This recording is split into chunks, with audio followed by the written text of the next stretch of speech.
దీనిలో రాసేట బొమ్మ లేదు, ఇంకొకటి బొమ్మ లేదు. ఇది మన అందాల రాముడు పాస్బుక్ ఇచ్చాడు. దీనిలో కూడా నా బొమ్మ ఉంది. కానీ ఇదేమైనా పర్మనెంట్గా ఉంటాడా?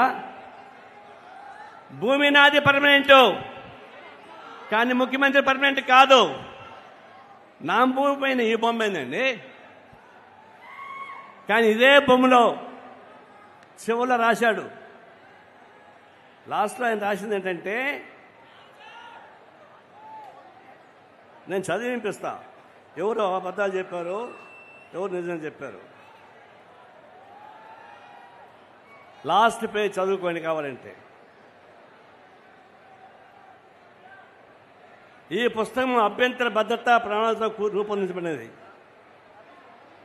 ఈ పుస్తకం రూపొందించబడిన భూముల వివరాలు కాక ఇతర లావాదేవీలు జరిగిన ఎడల ఆ వివరం కొరకు కొత్త భూమి యాజమాన్య హక్కు పత్రం మరియు పట్టాదారు పుస్తకం తీసుకోవచ్చు. ఐచ్ఛికం. ఇది ఈ పుస్తకం బ్యాంకు లోన్కు కానీ భూమి రిజిస్ట్రేషన్ కానీ ఈ సందర్భంగా పనికిరాదు.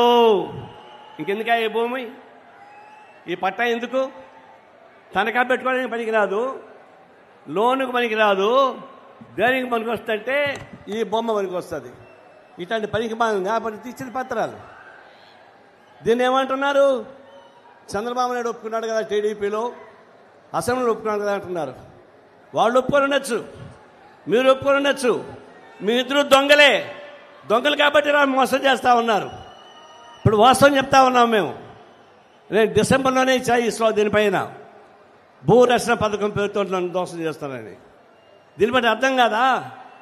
రాష్ట్ర ప్రభుత్వం ఇస్తున్నటువంటి భూరక్షణ పథకం ఎట్టాడదో, టీడీపీ ఏ విధంగా చెప్తా ఉందో, కాంగ్రెస్ పార్టీ ఎట్లా చెప్తా ఉందో మనం అర్థం చేసుకోవచ్చు. వైఎస్ఆర్ కాంగ్రెస్ పార్టీ అందుకే ఈ భూమిని అబద్ధాలు చెప్పడానికి ప్రయత్నిస్తున్నారు. ఇది పోవాలా. ఇంతేకాదు, ఈయన ఉత్తర భారతదేశంలో మోడీ పని అయిపోయింది.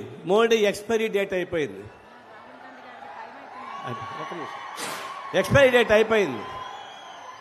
అయితే ఆయన అంటున్నాడు మంగళసూత్రం పెట్టుకొని వస్తూ ఉన్నాడు. మంగళసూత్రం జపం చేస్తూ ఉన్నాడు. మంగళసూత్రం మీద ఆయనకి విలువ ఉందా? ఆయన బొట్టు కట్టాడు కదా ఒక మహిళకి. ఆమె బొట్టు కట్టిన మహిళ ఏమైంది? ఆయన మంగళసూత్రం ఏమైంది? ఆ మంగళసూత్రం పెట్టిన ఓట్లను పంచ ప్రయత్నిస్తుంటే ఈ రాజ్యాంగానికి వ్యతిరేకం. ప్రధానమంత్రిగా ఉన్నాడు, రాజ్యాంగానికి వ్యతిరేకంగా మాట్లాడుతున్నప్పుడు రాజ్యాంగ వ్యతిరేక శక్తి.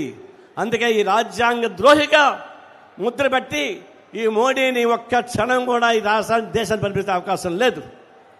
రాజ్యాంగానికి వ్యతిరేకంగా మాట్లాడేటవాడు ప్రధానమంత్రి అవుతాడా? రాజ్యాంగానికి ప్రమాణం చేసిన ప్రధానమంత్రి అవుతాడా? అందుకే ఈ దేశంలో ఒక్క క్షణం కూడా మోడీ ప్రభుత్వం ఉండడానికి వీల్లేదు. మోడీ క్షమాపణ చెప్పాలా.